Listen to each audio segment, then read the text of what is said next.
Hey everyone, and welcome back to The Explainer. So, in our past few sessions, we've been exploring the massive, sprawling world of global routing, looking at how data travels across the entire internet. But today, we're shifting gears.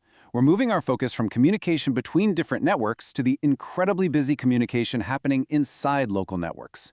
We're looking at the invisible backbone powering every single office, every enterprise network, and every cloud server rack: the network switch. Okay, let's dive right into this. Here's our roadmap for today. First, we'll tackle the local communication problem, then compare older hubs to modern network switches. After that, we'll open up the switch's internal brain, walk through a step-by-step data forwarding example, and finally wrap up with real-world infrastructure and security. All right, Section 1, the local communication problem.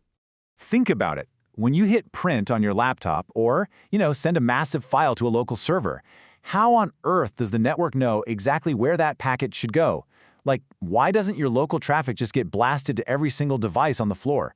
Well, without some serious intelligence baked into the network, our resources would be totally wasted, and honestly, the whole thing would just instantly clog up. To picture this, just imagine a totally standard, bustling office.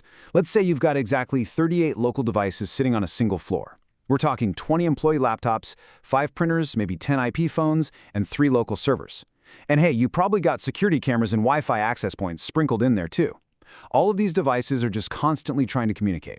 Now, if one laptop needs to send a giant PDF to one specific printer, shouting that data at all 38 devices? Yeah, that's a terrible idea. The network absolutely needs a device that understands local traffic so it can direct everything silently and perfectly. Moving on to Section 2, hubs versus network switches. So think of a switch kind of like a massive office mailroom.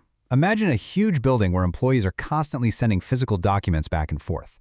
When the mailroom gets a document, the clerk doesn't just, fire up the photocopier and hand a copy to literally every single person in the building. That would be completely ridiculous. Instead, they check the specific recipient's name on the envelope and deliver it only to that person.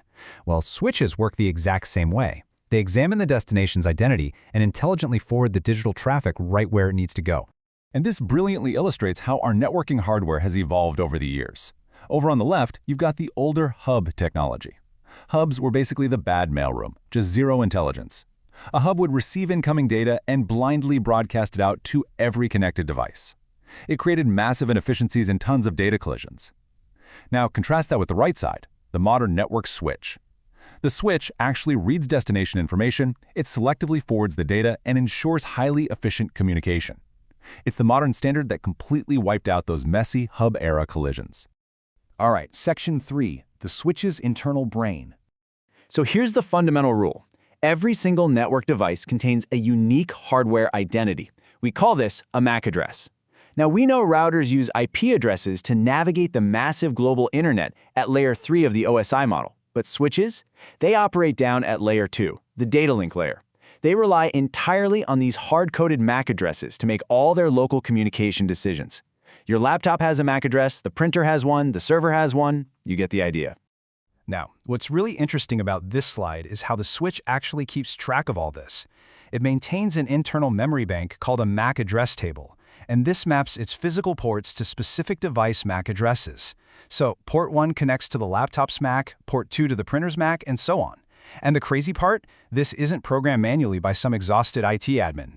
The switch continuously and automatically learns the network topology just by watching the traffic flow by. It's literally a constantly updating internal map. Which brings us to Section 4, step-by-step data forwarding.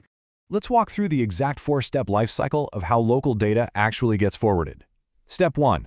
Your laptop sends an Ethernet frame that contains both its own source MAC and the destination printer's MAC. Step 2. The switch receives this frame and immediately checks out that source MAC. Now, this is the absolutely crucial learning phase. The switch goes, okay, this laptop is sitting on port 1, and it updates its internal table automatically. Step 3. It then examines the destination MAC and consults that newly updated map. Finally, Step 4. Finding the printer listed on port 2, it selectively forwards the frame only to port 2. No other device on the network is even bothered. It's just beautiful, quiet efficiency. But wait, what if the switch doesn't actually know where the destination is yet?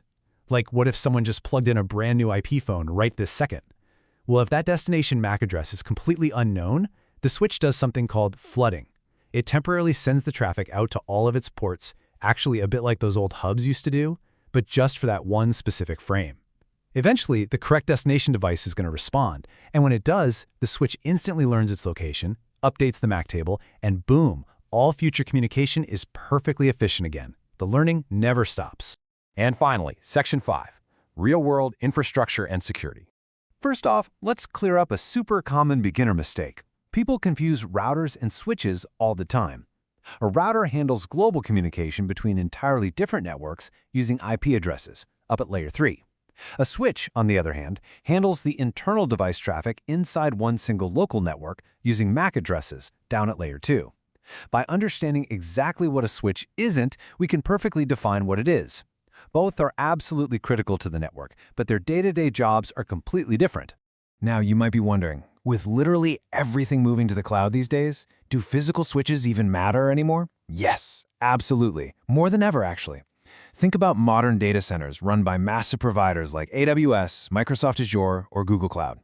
We are talking thousands of servers, giant storage arrays, and massive GPU clusters churning through AI workloads.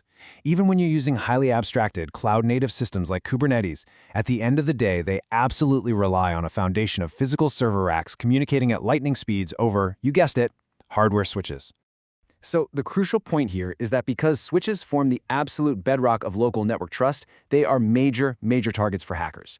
Cybersecurity teams have to intensely monitor switching infrastructure against threats like MAC spoofing attacks. Get this, an attacker can actually alter their own device's identity to pretend to be a highly trusted server. If the switch learns that fake MAC address and updates its table, well, unauthorized communication becomes totally possible. Securing these local networks against lateral movement and switch port abuse is a massive part of modern cybersecurity engineering. So we've seen how switches intelligently forward our traffic and why they are the undisputed backbone of modern infrastructure. But what happens when you have a massive network and you need to securely isolate different departments? Like, say, keeping the HR laptops completely separated from the public guest Wi-Fi while still using the exact same physical switch? Well, that brings us to our final provocative question. How do we implement virtual LANs, or VLANs, for network segmentation and isolation? That is a fascinating topic, and it's exactly what we're going to unpack in our next explainer. Until then, keep learning, and we'll see you next time.